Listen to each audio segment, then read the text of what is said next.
Ya, bentuk gaya Archimedes yang lebih umum, FA vektor. Ini fungsi R dan T ya. T sama dengan integral volume dari rho dv v kecepatan per dt, ini vektor, dikurangi dengan g. Jadi karena kecepatannya fungsi r, t ya di sini, tapi karena keterbatasan ruang. Nah, kita disuruh mencari gaya persatuan volume. Gimana caranya? Ya tinggal diturunkan terhadap dv di sini. Turunkannya turunan agar di sininya integralnya hilang juga. Berarti dfa per dv itu sama dengan, di sini diturunkan terhadap volume ya, dan integralnya jadi hilang. Jadinya rho dv per dt minus g. Dengan rho nya itu densitas fluida, tinggal diturunkan terhadap T, berarti rho sama dengan V nya seperti yang tadi. Ketika diturunkan terhadap T, jadinya karena beta merupakan fungsi waktu ya, jadi 2 beta dot ini berarti maksudnya turunannya terhadap T, Y arah I ditambah theta dot X arah J. G nya ini dia arahnya kita ambil arahnya itu minus K. G sama dengan G minus K. Nah, ini arahnya. Jadi di sini plus GK.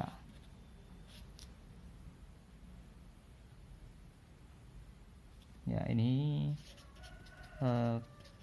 gaya Archimedes persatuan volume dalam fungsi posisi dan waktu. Ya, lanjut nomor 3. Ya, suatu benda memiliki 3 sumbu utama prinsipal aksis. Pakai yang tadi dulu aja ya. Nomor 3. Momen inersianya I1 sama dengan I2, dan I3 itu beda, maksudnya I3 itu beda dengan I1 dan I2. Dan mula-mula berotasi dengan kecepatan sudut omega 1 sama dengan omega 1 besar konstan. Omega 2 sama dengan omega 2 sama dengan konstan, tidak sama dengan omega 1. Dan omega 3 sama dengan 0. Selanjutnya diberikan gangguan kecil. Jelaskan gerak benda dan kestabilan benda. Ya, di sini kita bisa menggunakan persamaan Euler. Persamaan Euler ini bisa digunakan ketika tidak ada torsi yang bekerja. Di sini gangguan kecil ini tidak dianggap torsi ya. Dan jika prinsipal aksisnya diketahui, jadi bentuk persamaannya seperti ini. I1 omega 1 dot ditambah omega 2 omega 3 I3 kurangi I2 sama dengan 0. Ini yang untuk arah E1, prinsipal aksis pertama. Yang ini I2 omega 2 dot ditambah omega 3 omega 1 I1 min I3 sama dengan 0. Kemudian untuk yang arah E3, berarti arah sumbu utama yang ketiga,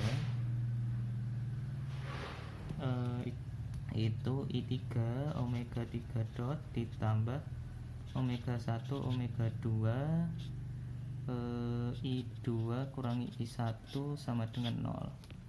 Nah, kemudian kita masukkan syarat-syarat yang ada di soal, yaitu omega 3 nya 0, berarti di sini 0 semua. Ini awalnya ya, awalnya ini 0, ini 0. Di sini juga karena omega 3 nya konstan 0, di sini juga hasilnya 0. Ya, berarti maksudnya apa? Maksudnya gerak bendanya itu omega 1 dan omega 2 nya konstan. Ya, seperti yang di soal. Nah, tetapi di sini dia diberi gangguan kecil. Jadi ketika diberi gangguan kecil, kita melakukan sedikit substitusi. Jadi yang tadi omega 1 yang awalnya di soal itu sama dengan omega 1 besar, itu kita tambah dengan suatu entitas lain. Ini gangguannya kita sebut dengan eta 1 contohnya. Kemudian omega 2 nya juga gitu, omega 2 besar tambah eta 2. Kemudian omega 3 nya yang awalnya 0 itu diberi gangguan sebesar eta 3. Nah, tinggal dimasukkan saja ke situ. Oh iya, karena I2 nya sama dengan I1, jadi untuk persamaan yang ini juga selalu sama dengan 0 ya. Jadi kita nanti dapat persamaan yang seperti ini. Oh iya, dan eta 1, eta 2, eta 3 ini suatu yang sangat kecil sekali karena gangguan kecil.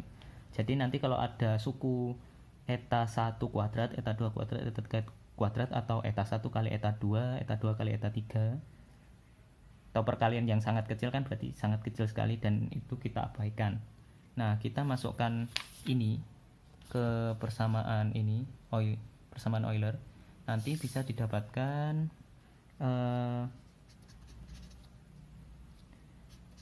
I1 eta 1 dot itu ditambah omega 2 besar eta 3 I3 min I2 sama dengan 0. Kemudian I2 eta 2 dot ditambah omega 1 eta 3 I1 min I3 sama dengan 0. Kemudian yang terakhir I3 eta 3 dot sama dengan 0. Yang ini sama dengan 0 karena suku yang ini itu I2 sama dengan I1 itu sama dengan 0. Nah, sebelumnya ya, kembali ke soal ya. Ini bendanya seperti apa sih? I1 sama dengan I2 dan I3 beda. Ini tuh bendanya merupakan symmetric top namanya, atau gasing yang simetris. Nah, jadi bisa digambarkan mungkin seperti ini. Jadi ada dua kemungkinan bentuk benda kita itu kan tadi ini ya, I1 sama dengan I2, I3 beda. Nah, jadi ada dua di sini I, saya anggap di sini I, di sini I3. Nah, ketika I3-nya itu lebih besar dari I1 dan I2, itu namanya gasing yang tinggi dan kurus. Jadi bentuknya seperti ini. Nah, ke sana itu sumbu aksis yang ketiga, misal ke sana yang kedua dan ke sana yang ke-1. Nah, jadi yang ketiga I3-nya karena lebih besar, jadi bentuknya lonjongnya ke I3. K ini misal ini jika I3-nya lebih besar dari I1. Nah, ada bentuk lain itu pendek tapi berisi. Ya, saya tidak bilang gemuk ya. Di sini bentuknya seperti ini, di sana arah sana 3, prinsipal aksis 3, yang sana 2, yang sana 1. Ini ketika I3 nya kurang dari I1. Nah, ya ini bentuk agar mungkin bisa lebih memberi gambaran kepada soalnya ya. Kemudian dan apa maksudnya tadi omega 1, berarti di sini ada omega 1. Di sini ada omega 1, di sini ada omega 2. Ini awalnya ya. Awalnya. Dan apa sih maksudnya? Ya, ini misal tidak ada omega 2, adanya omega 1 aja. Berarti ini misal bendanya ini. Sana I3, sana ke dalam itu I2, yang ke kanan itu I1. Nah, ketika ada omega 1 ke kanan arahnya, berarti memakai aturan tangan kanan ya, itu bendanya itu berputar seperti ini. Jadi mengikuti apa ini? Arah 4 jari. Jadi nanti bendanya kalau diberi kecepatan sudut ke sana ya, nanti bendanya berputarnya seperti ini. Ya. Nah, kalau misal omega 2-nya yang diberi kecepatan sudut yang arahnya ke sana ya, berarti jempolnya ke dalam, terus arah 4 jarinya berarti ke sana ya, ke sana, muternya gini berarti. Nah, berarti kalau ini bendanya, prinsipal aksis 2-nya ke sana, ke dalam, berarti nanti ketika diberi angular velocity, kecepatan sudut